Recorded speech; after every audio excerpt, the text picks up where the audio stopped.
Hello and welcome. Thank you for joining us this week. This is from the CBN. I'm William Dada. Cotton has been grown for food, fiber, and even fuel for over 6,000 years. The benefits and versatility of cotton are numerous.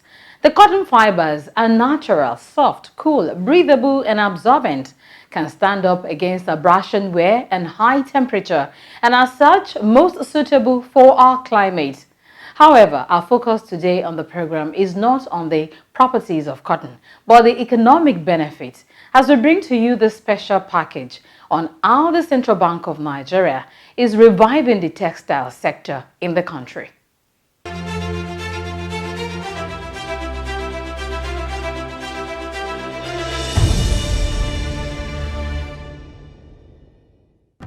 Long before the advent of crude oil and the attendant boom of the 1970s, cotton, also known as the white gold, was a major cash crop in Nigeria. Although the production of cotton in Nigeria started in 1903, its highest heights were in the late 1960s through to the 1980s, when cotton fields across the country's savanna belt were alive and the crop contributed about 25% to the country's gross domestic product, GDP.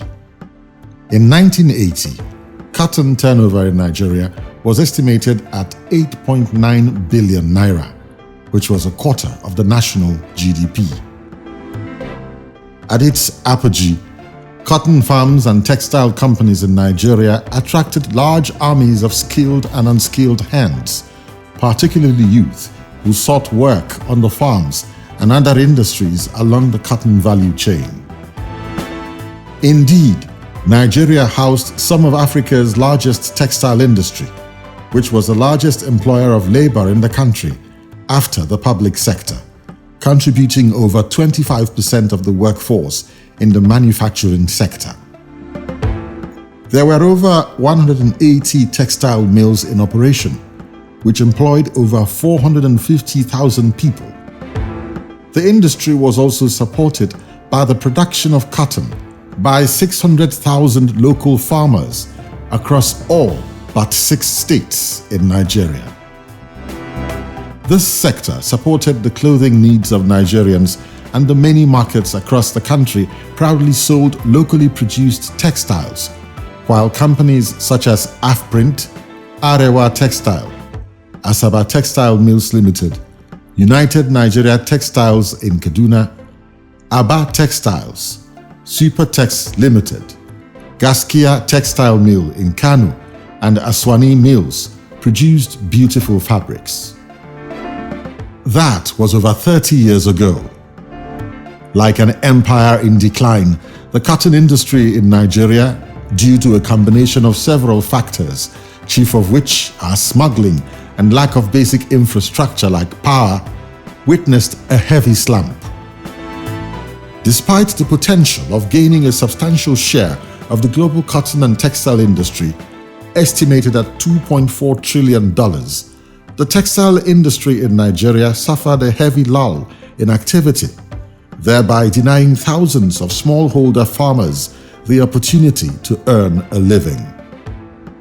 As of today, many of the textile factories have stopped operation and their staff laid off. Sadly, the few textile factories currently operating do so at below 20% of their production capacities, and the workforce in Nigeria's textile industry stands at less than 20,000 people. It is worrisome that Nigeria currently spends above $4 billion annually on imported textiles and ready-made clothing. There are palpable fears that the crop might go extinct in Nigeria if adequate measures are not taken to reverse the trend. Concerned by the development, the Central Bank Governor, Godwin Emefiele, convened the meeting of key stakeholders in the textile sector, banks and officials of the CBN on March 5, 2019, to chart a way forward for the sector. At the meeting, the CBN renewed its bid to give more vigor to its policy drive of increasing local production of agricultural produce, where the country enjoys comparative advantage. It's no secret that the past 20 years have been very, very difficult for many of the textile firms. They have faced rising operating costs and weak sales due to high energy costs, smuggling of textiles goods, and poor access to finance. We need to intervene to redirect our focus to the important role the textile industry played in our country. They did more than produce cottons and textiles. They indeed helped in sustaining the vitality of the neighborhoods in which they operated.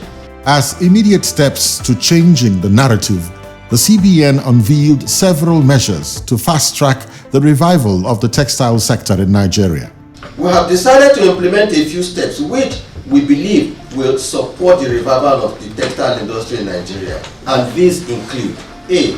Financial support to textile manufacturers with the provision of financing of funds at single-digit interest rate to refit, retool, upgrade, or build new factories in order to produce high-quality textile materials for the local and export market.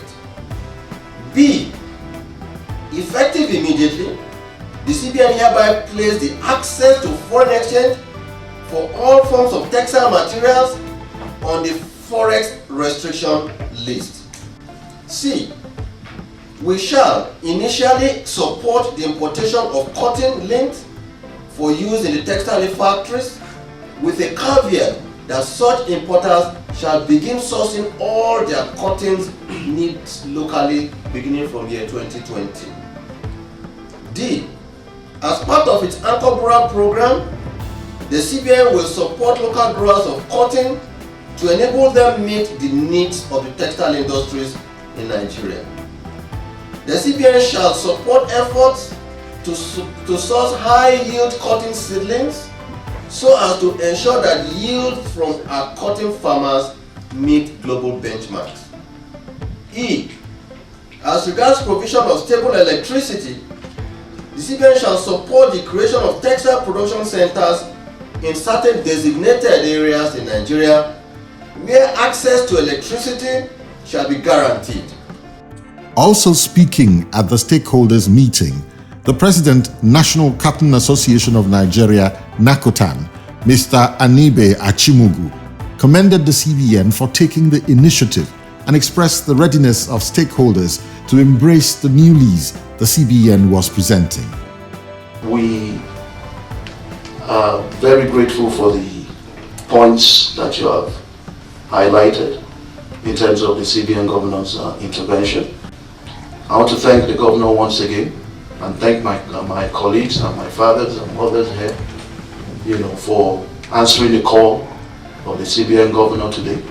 The bedrock of the CTG sector, which is cotton production, with the intervention of the Central Bank of Nigeria under the Anchor Growers program, I think better days are ahead of us. Nigeria loses more than $2.2 billion or 790 billion naira to the smuggling of textile goods annually. To stop this economic hemorrhage, the CBN governor, while advocating stakeholders' collaboration at reversing the ugly trend, issued a stern warning to smugglers of textile materials and their accomplices. The bank also hinted that it had launched an investigation into the accounts of individuals and companies suspected to be involved in smuggling and dumping of textile materials, and names of those found wanting would be published and punitive measures taken against those found culpable. Accordingly, all FX dealers in Nigeria, banks or non-banks or otherwise, are to desist from granting any importer of textile material access to foreign exchange in the Nigerian foreign exchange market. In addition, we shall adopt a range of other strategies that will make it difficult for recalcitrant smugglers to operate banking business in Nigeria. Determined to revamp the sector speedily, just as it has been doing with other crops, the CBN, working in conjunction with the Federal Ministry of Agriculture and Rural Development, led other stakeholders to Katsina on Monday, 6th of May 2019, to flag off the commencement of the distribution of cotton seeds and other inputs to over 100,000 cotton farmers in Katsina State for the 2019 farming season under the auspices of the CBN Anchor Borrowers Program ABP, launched by President Muhammadu Buhari in November 2015. The move is expected to improve cotton production from the 80,000 tons achieved in 2018 to 300,000 tons by 2020. In addition to the distribution of cotton seeds, the farmers also received fertilizers, pesticides, and knapsack sprayers. The beneficiaries are expected to undergo extensive training on proper farming techniques to ensure maximum harvest for the distributed high-yielding seeds. With the launch of the distribution of high-yielding cotton seeds to farmers today, we intend to change the narrative on the cotton seeds and textile industry in Nigeria. Under the Anchor Borrowers Program, we intend to improve the linkage between cotton farmers and ginneries by ensuring that ginneries are able to obtain the high-quality cotton produced by these farmers. So far, 23 ginneries, spinning companies, and textile producing firms have been identified, and we intend to support them in retooling their processing plants while providing them with improved access to finance at single-digit interest rate in order to help sustain their operations and improve their production capacities. We have to make fundamental changes in our approach to life. Agriculture has the key to solving many of the problems we're facing. The farmer must have cheap credit. Everywhere in the world, agri-credit is about 3%. 3%. In Nigeria, for nearly 30 years, agri-interest rates went to 20-25%. So there was complete decline in agriculture. We give thanks indeed to the central bank for their interventions. The federal government initiative to promote cotton production under the four windows of Anchor Borrowers programs is a welcome development in the state government.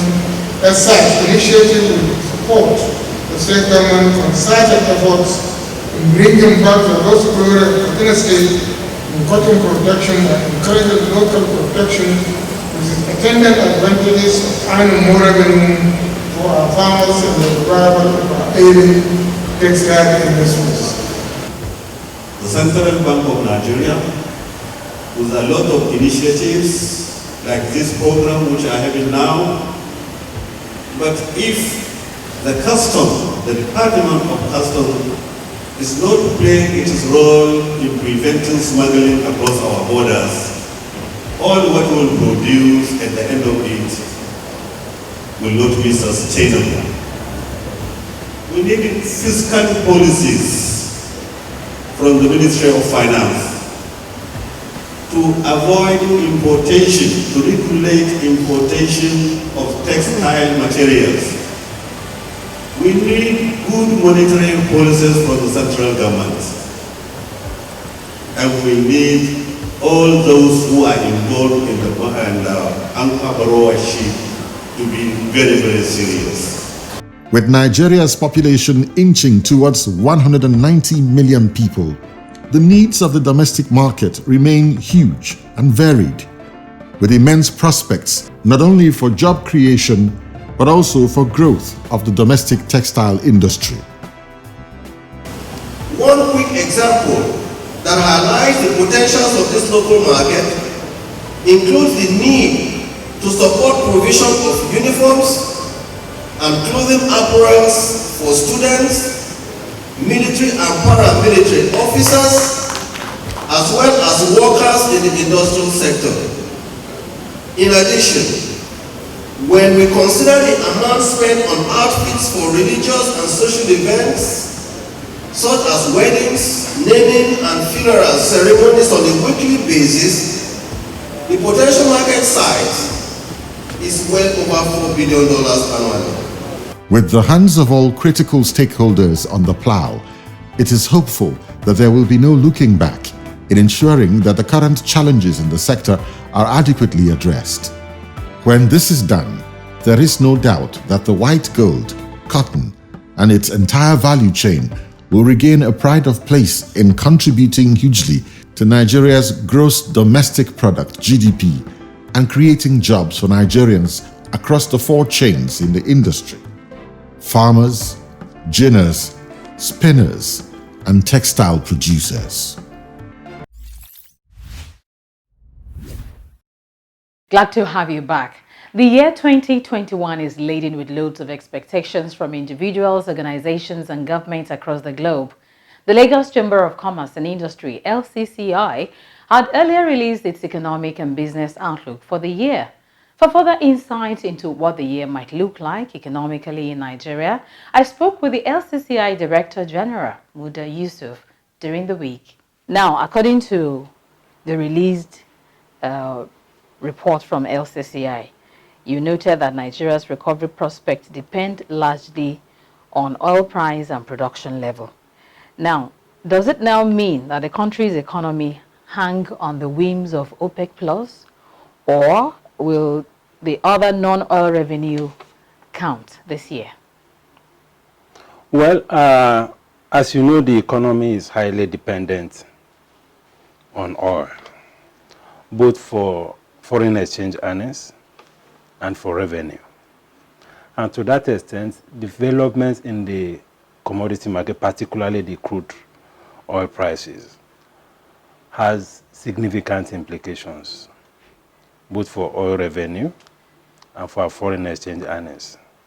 I know how critical these two variables are within the context of the nation's macroeconomic stability. They affect, for instance, the exchange rates. They affect our reserves.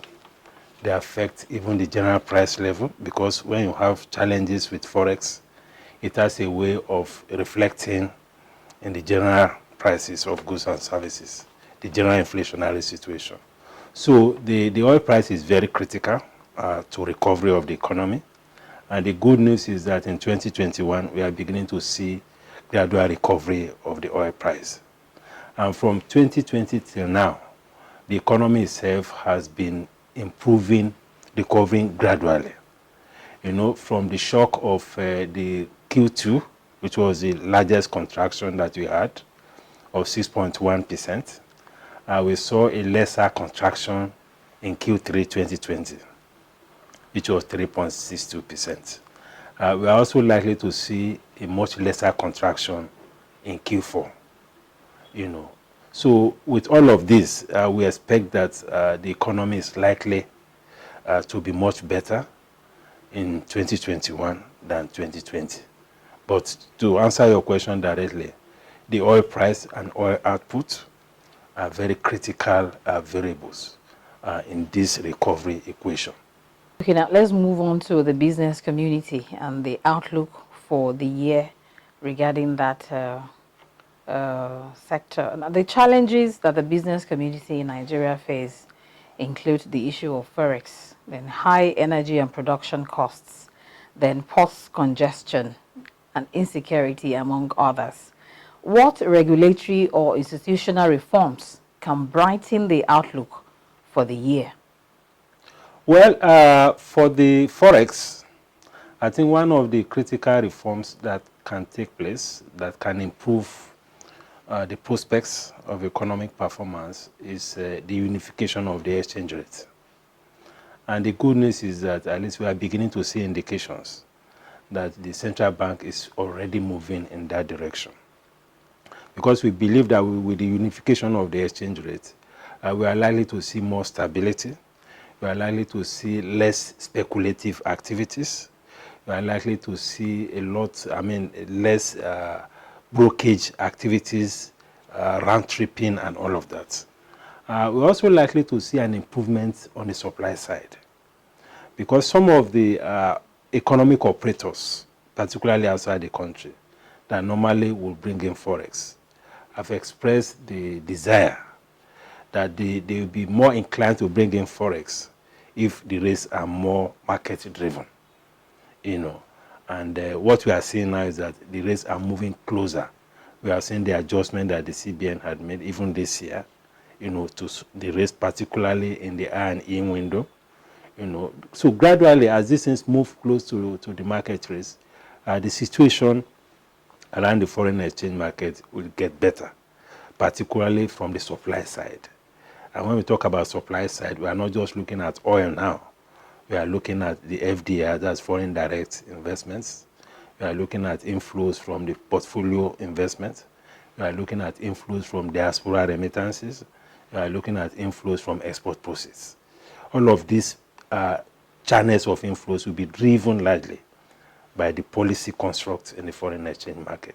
And from all indications, we are already moving in that direction. Concerning the ports, that is a very big challenge. There are needs for reforms, both in terms of the processes within the ports, and there are also needs to invest a lot more in the infrastructure, both within the ports and outside the ports. Because the ports, particularly the Lagos ports, are the gateway to the imports and exports in Nigeria. Over 70 or 80% of international trade takes place in these two ports. I'm talking of the Apapa ports and the Tinkan Island ports. And last year, we had very serious challenges. Challenges relating to the quality of infrastructures and facilities, challenges relating to institutional environment, challenges relating to issues of processes. These were very serious challenges that created a lot of problems for importers, which compounded the challenges that we faced as a result of the COVID-19 pandemic. So in 2021, we are hoping that government at least will do something drastic about the challenges at the ports. First, looking at the customs processes to make it a bit more or a lot more investment friendly. Looking at the issues of the multiple checkpoints within the ports, looking at the facilities within the ports, looking at the access routes, the gridlock in and out of the ports, and the checkpoints outside the port, especially by the customs service. These are human and institutional problems which I think the government should fix, in 2021. So if we do all of this, I think the economy will be much better for it, especially now that we are stepping into the African Continental Free Trade area, which will create a more competitive environment for domestic investors. Let's look at the issue of access to credit. That wasn't a major challenge in 2020, or was it? Well, it wasn't a major challenge, but what we'll say is that for businesses that are the large segments of business, we are talking of multinationals, conglomerates, and those who are in the medium category, it wasn't such a major challenge because liquidity generally in the financial system was much better in 2020. Even at the level of the SMEs, but the challenge with the SMEs is the challenge of access, challenge of the risk of lending to them, challenge of not being able to package themselves properly, challenge of not also being able to meet the requirements of credit. So that was the challenge at the SME level. And I know that as much as possible, the CBN had tried to liberalize those conditions, to improve the access. So we have seen quite a lot of impact, especially at the Anchor Brewers program for farmers, a lot of credit to SMEs. There was even a time the CBN had to waive the collateral requirements. They waived even the need for guarantors, just to improve access, particularly at a time when it became very necessary to stimulate the economy because of the issues of recession, because of the setback that the pandemic had caused the economy. So a lot of intervention has taken place. But generally, liquidity has improved. And I've had even reports from our members saying that they now even get much better credit conditions, even from commercial banks than from development banks. Some of them were getting credit from commercial banks at 13%, 14%. as against what we used to have at the beginning of the year or even before 2020, which was 18%, 20%. So the situation has improved, and that has also impacted positively on the capital market, particularly the stock market. The rebound that we are seeing in the stock market was as a result of the CBN policy on interest rates, which reduced the interest rates on fixed deposit markets and the treasury bills and all of that. So that actually has created a much better credit condition for the real economy. A lot of businesses now, particularly those who are the high-end and the middle-level businesses, are now able to raise corporate bonds, which we have not seen for a very long time. And they are raising bonds at single digits. Many businesses are now able to issue commercial papers. Commercial papers are instruments of borrowing by businesses from the public. Again, raising credit commercial papers are single digits, some at 7%, 6%.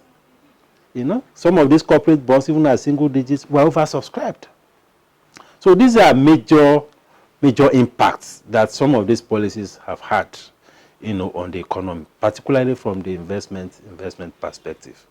Of course, there are other arguments as to the fact that, well, this could be a form of financial repression, that the returns on investment in treasury bills and all of that could discourage savings and all of that. But that is the nature of policy. When you have a policy, some people will benefit, some people will lose out.